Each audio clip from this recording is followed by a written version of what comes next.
نے کہا 1 لاکھ 1.5 لاکھ روپے رشوت کا حرام کہا رہا ہے، رشتہ منظور ہے۔ اب خود فیصلہ کرے کہ شادی ہونے کے بعد اگر نسل بڑھے گی، حرام کی کمائی کھا کر جو اولاد پلے گی اور بڑھے گی، جو نسل حرام کی کمائی کھا کر کے بڑھ رہی ہے، بچے کے اندر دینداری ہے یا نہیں؟ صرف ہماری نظر دولت کے اوپر جاتی ہے، گھروں کے اوپر جاتی ہے۔ جو رشتہ میرے گھر میری بیٹی کے لیے آ رہا ہے، اس کے گھر کتنے ہیں؟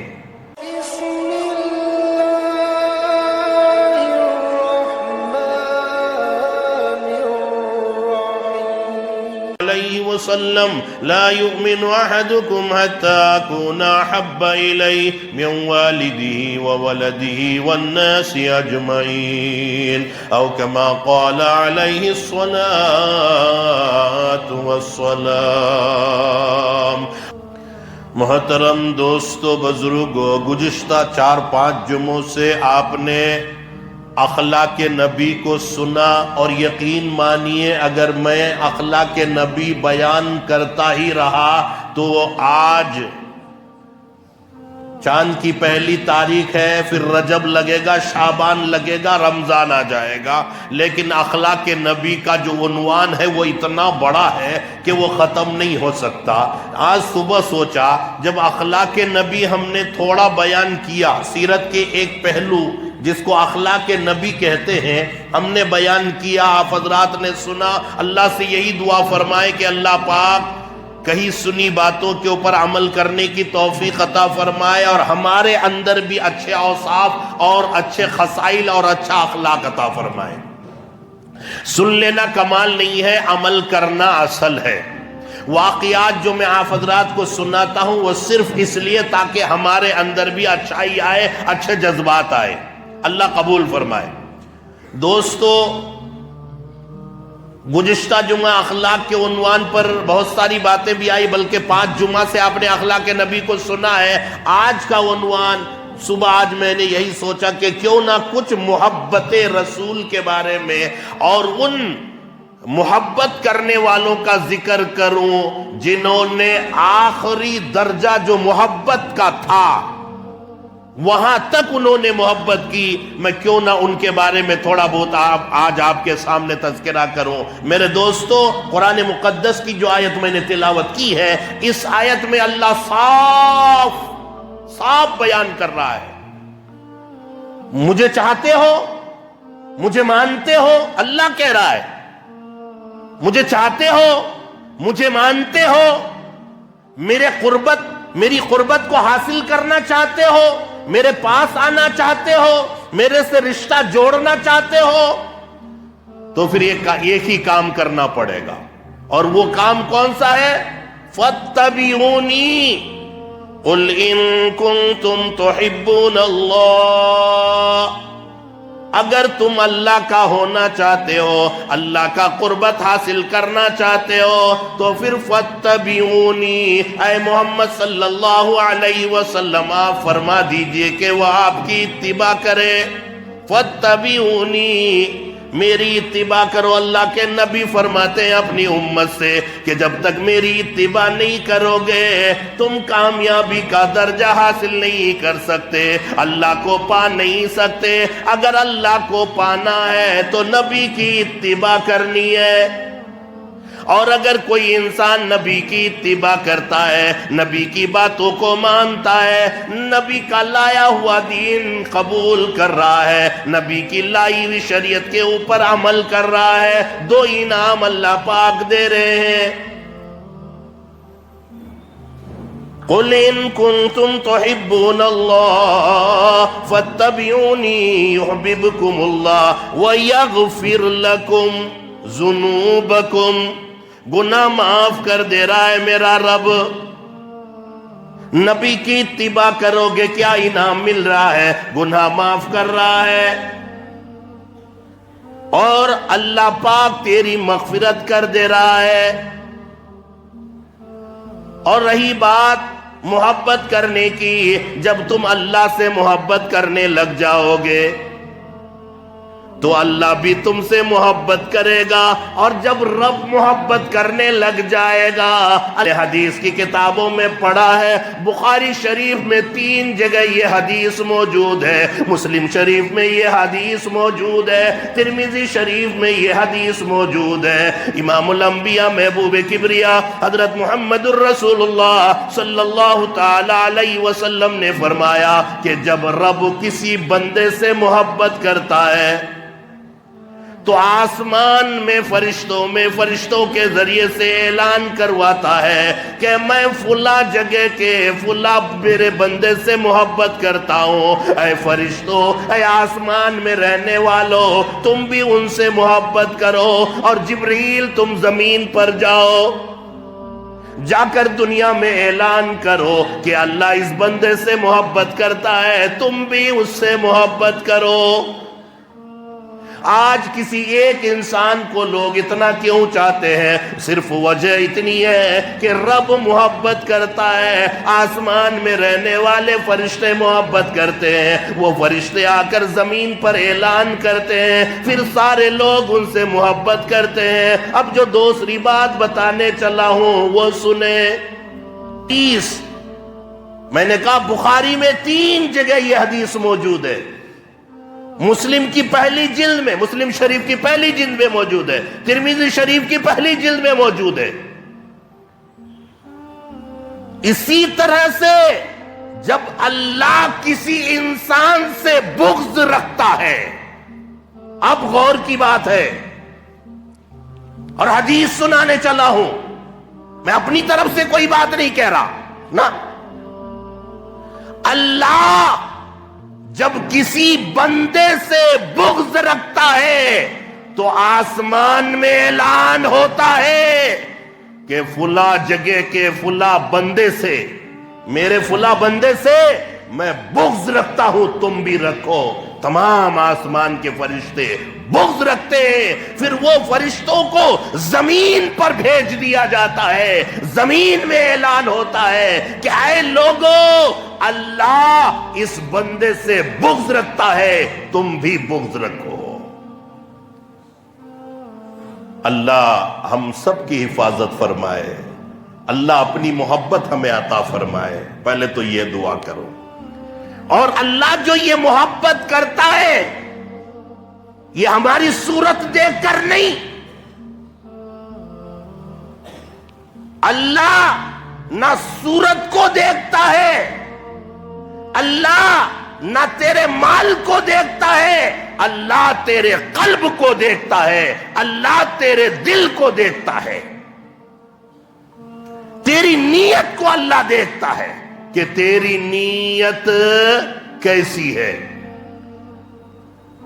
اس پر ایک واقعہ پہلے سنا دوں میں تاکہ بات سمجھ میں آ جائے کہ اللہ صورت کو نہیں دیکھتا، اللہ سیرت کو دیکھتا ہے، اللہ قلب کو دیکھتا ہے، اللہ دل کو دیکھتا ہے، اللہ نیت کو دیکھتا ہے، اللہ جذبے کو دیکھتا ہے، اللہ تمہاری اچھائی کو دیکھتا ہے۔ ایک صحابی کے بارے میں بتاؤں تاکہ بات سمجھ میں آ جائے کہ اللہ دل کو دیکھتا ہے، سیرت کو دیکھتا ہے، صورت کو نہیں دیکھتا۔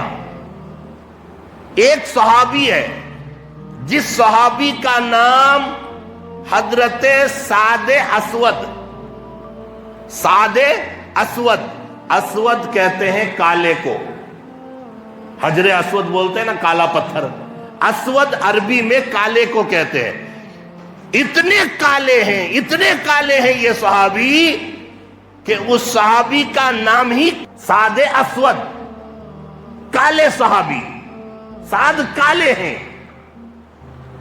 لیکن ایک موقع ایسا بھی آتا ہے، چاہے کالا ہو یا گوڑا ہو، ایک موقع ایسا بھی آتا ہے کہ ہر انسان یہ چاہتا ہے کہ میری بھی شادی ہو جائے۔ وہ ایک وقت ہوتا ہے، ٹائم ہوتا ہے۔ تو حضرت سعد اسود کے دل میں بات آئی کیوں نہ میں بھی شادی کروں. اب حضرت سعد اسود جس گھر میں بھی پیغام بھیجتا ہے اپنے لیے رشتے کا، کون ہے؟ سعد اسود. اب اتنا کالا ہے، میری بچی کہاں، وہ کہاں؟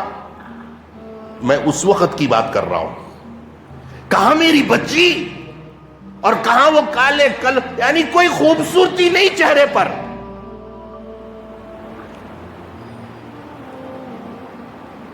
دوسروں کے یہاں پھر اپنا پیغام بھیجتا ہے رشتے کا، ہر جگہ سے انکار ہی انکار. یہ صحابی چور ہو کر کے، ہار مان کر کے نبی کی خدمت میں آ کر عرض کرتے ہیں، یا رسول اللہ آپ مجھے ایک بات بتائیں، یہ جو میرا کالا پن ہے، کیا یہ میرا کالا پن اور بدصورتی مجھے جنت میں جانے سے روک لے گا؟ یہ میرا کالا پن مجھے جنت میں جانے نہیں دے گا؟ اللہ کے نبی فرماتے ہیں، سعد اسود یہ کیا بات ہوئی؟ کوئی کالا ہو یا گورا، اگر اس کا اعمال اچھا ہے، اس کی نیت اچھی ہے، ان کا اخلاق اور عادات اچھے ہیں، انہوں نے اللہ کے احکام کی پابندی کی ہے، وہ جنتی ہے.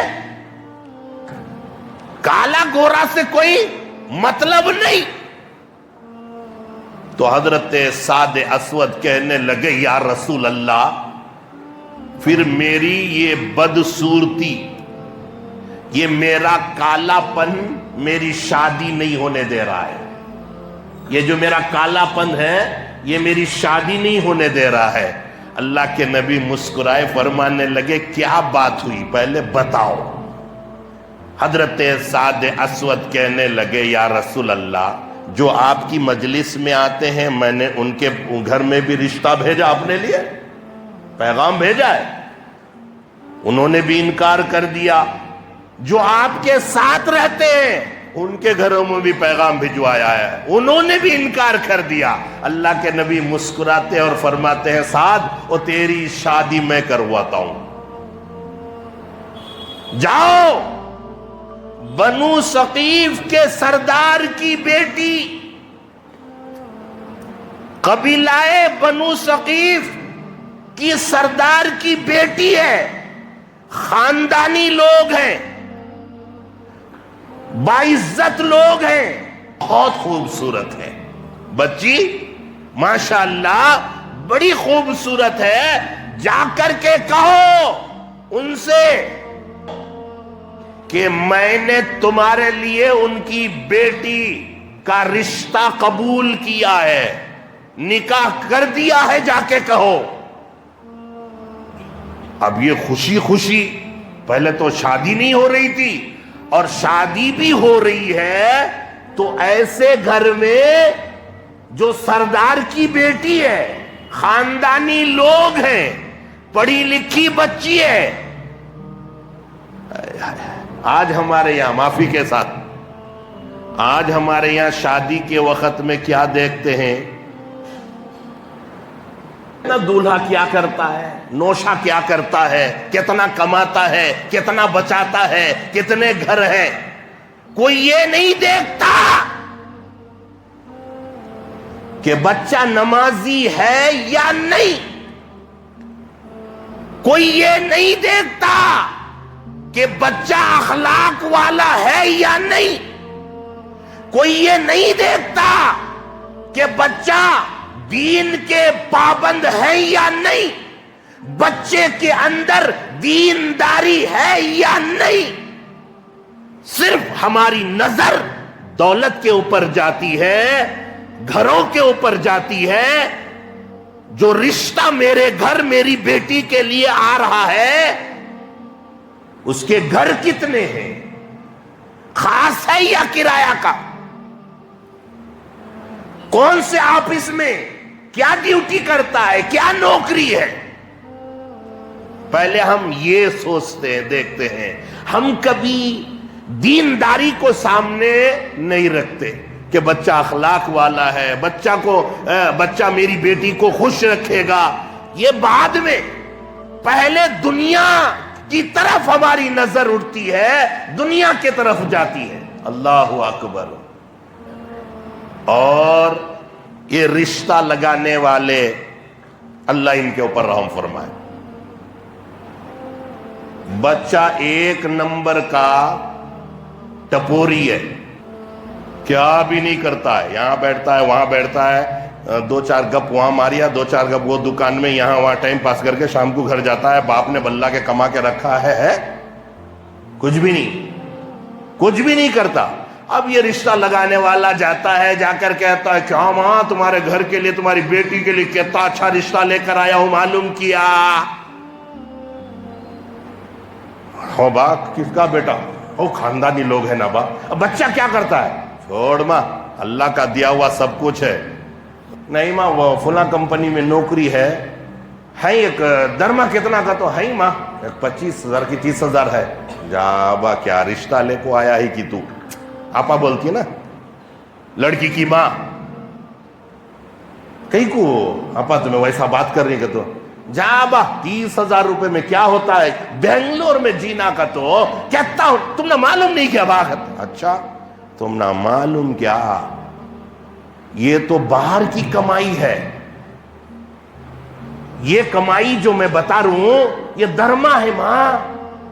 اپا تمہیں نہیں سمجھ رہی میری بات؟ اور کیا بات سمجھا؟ درما اتنا ہے، اندر کی کمائی بہت ہے، ملائی بہت ہے کہتے ہیں۔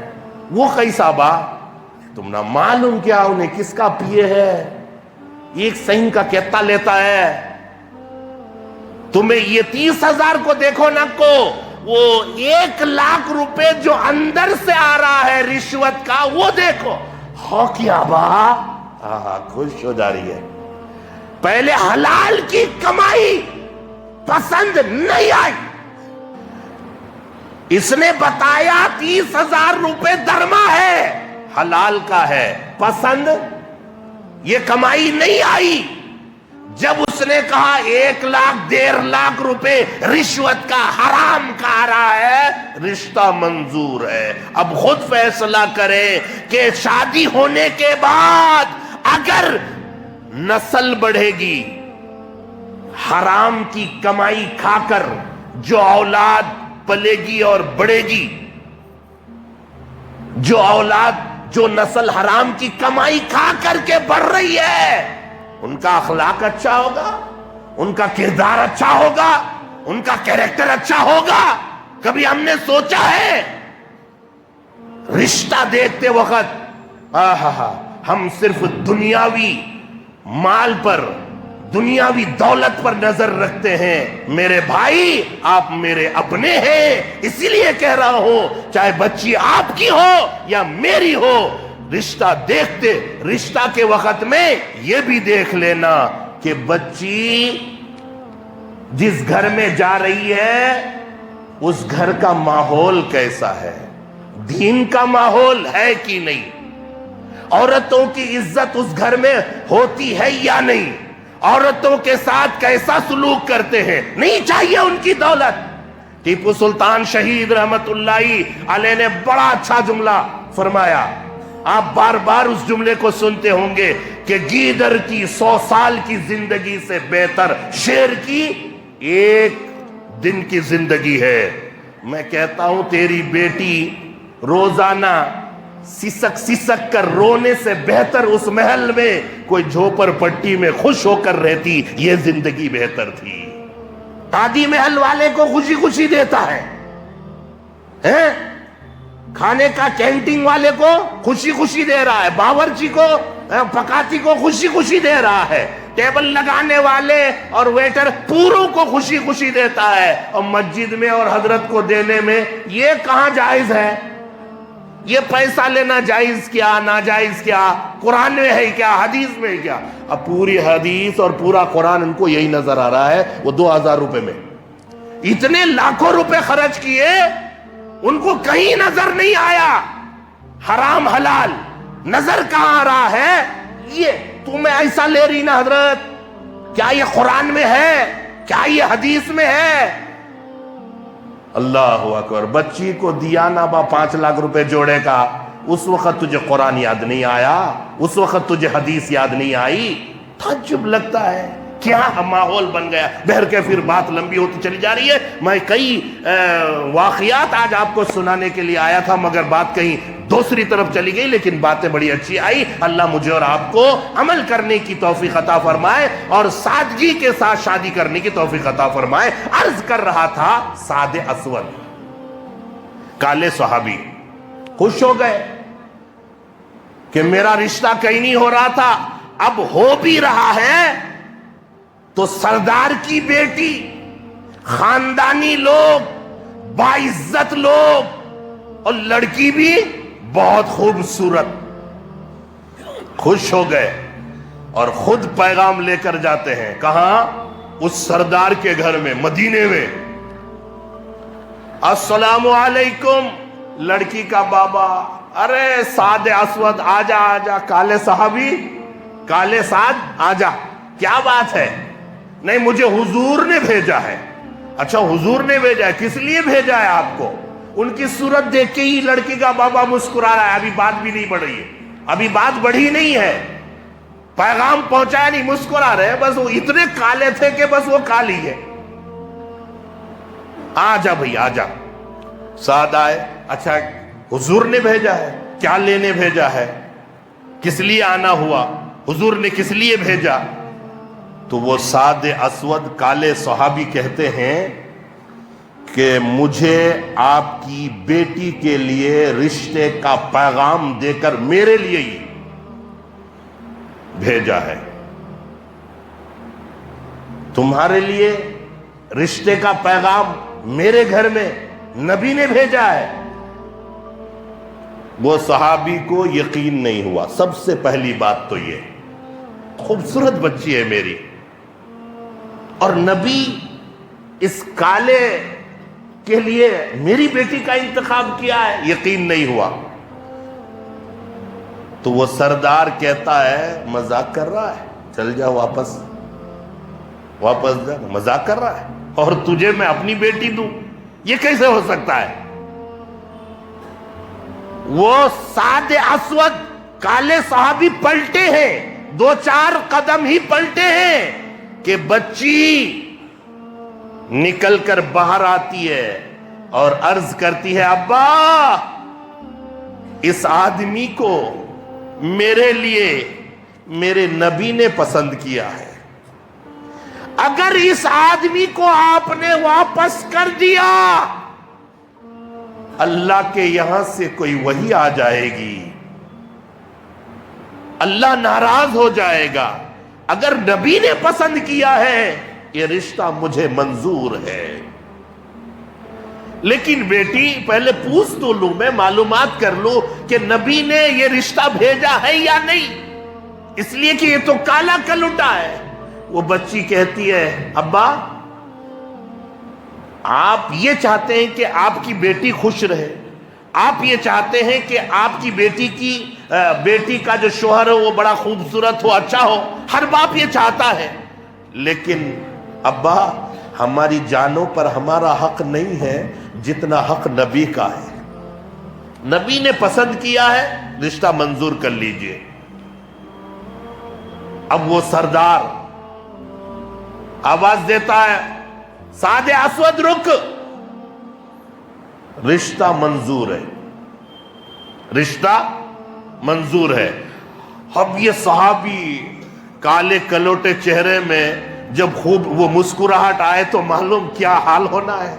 خوش ہو گئے صحابی خوش ہو کر کے سیدھا کہاں جاتے ہیں؟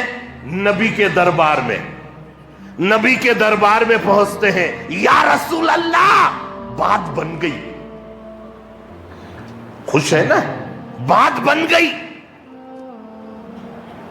پیچھے سے وہ بھی پیچھے سے آ گئے، بیٹھے ہیں.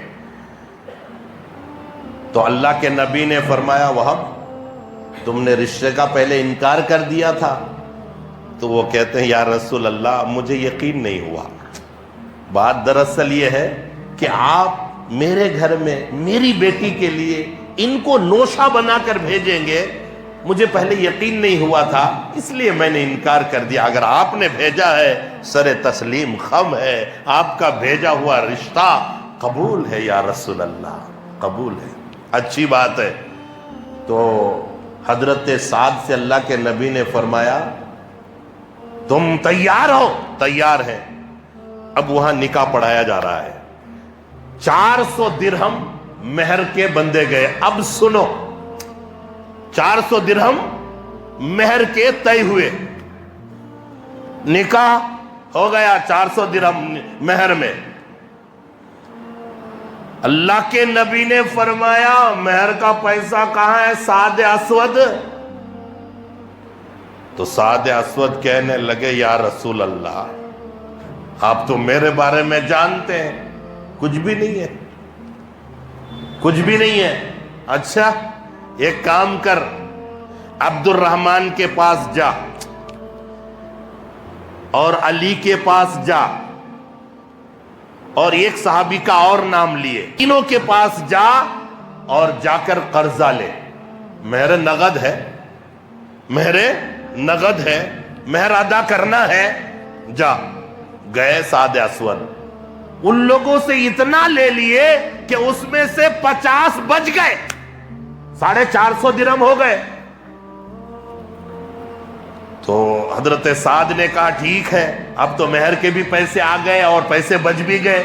تو حضرت سعد کہاں جاتے ہیں؟ بازار جاتے ہیں، بازار جاتے ہیں، اور بازار جا کر کے سوچ میں پڑ گیا ہے۔ ہر آدمی، میں نے کہا نا ایک عمر ہوتی ہے سوچنے کی، تو حضرت سعد سوچ رہے ہیں کہ زیور بھی لینی ہے، بیوی کے لیے زیور بھی لینی ہے، برتن بھی لینا ہے، کپڑے بھی لینے ہیں، اور بستر وغیرہ چادر وغیرہ سب انتظام بھی کرنا ہے۔ اب بازار میں خرید رہے ہیں جناب، بہت خوش ہیں، کیا بات ہے سعد بڑے خوش رہے، میری بھی شادی ہو گئی یار، خوش ہیں حضرت سعد، میری بھی شادی ہو گئی اور میرے بھی بچے ہوں گے، بچے مجھے ابا کہہ کے پکاریں گے، میں بیٹا کہہ کے پکاروں گا، کبھی میں بچوں کو اپنے کندھوں میں بٹھا کر باہر لے جاؤں گا، خواب کی دنیا سجا رہا ہے۔ اتنے میں آواز آئی انفروا فی سبیل اللہ، او لوگوں تیار ہو جاؤ، کفر نے اسلام کو للکارا ہے، آ جاؤ جہاد میں، جہاد کرنے کے لیے کھڑے ہو جاؤ، گھوڑوں کے اوپر سوار ہو جاؤ۔ اب حضرت سعد ایک طرف زیور ہے، برتن ہے، کپڑے ہیں، سب خرید لیے ہیں۔ اب حضرت سعد کیا کر رہے ہیں؟ دکاندار کے پاس جا کر کہتے ہیں بھائی یہ کپڑے واپس کر لو، اس کے بدلے مجھے ایک تلوار دے دو۔ کسی زیور والے کے پاس جا کر کہتا یہ زیور واپس کر لو، یہ زیور واپس کر لو، اس کے بدلے میں مجھے گھوڑا خریدنا ہے۔ پھر ادھر جاتا ہے مجھے زیرہ، یعنی وہ سارے سامان جو شادی کے لیے، دلہن کے لیے، اپنا گھر سجانے کے لیے، دل کی دنیا کو بسایا تھا، اب وہ بیچ رہا ہے۔ کس لیے؟ جہاد میں جانے کے لیے۔ سارے سامان کو بیچ کر گھوڑا خرید لیے، زیرہ خرید لیے، تلوار خرید لیے۔ چاہیے تو یہ تھا نا کہ بیگم کو پہلے ایک بات پوچھتے۔ یہاں تو بجائے سہاگ رات کی تیاری کے جنگ میں جانے کی تیاری کر رہے ہیں۔ حضرت سعد اسود گھوڑے کے اوپر سوار ہوئے، آیا ہے، گھوڑے کے اوپر سوار ہو کر کے جنگ میں جاتے ہیں، اور جنگ میں جانے کے بعد جب کافروں کے ساتھ لڑے ہیں، کافروں نے دیکھا یہ کون ہے اتنا کالا آدمی جو جدھر سے گھستا ہے راستہ بنا دے رہا ہے، پہلے ان کے اوپر حملہ کرو۔ سعد کے اوپر حملہ کیا، سعد اسود کے جسم کو اتنا کاٹا ہے لوگوں نے کہ سعد اسود چور ہو گئے. حضرت سعد اسود، اللہ اکبر. ایک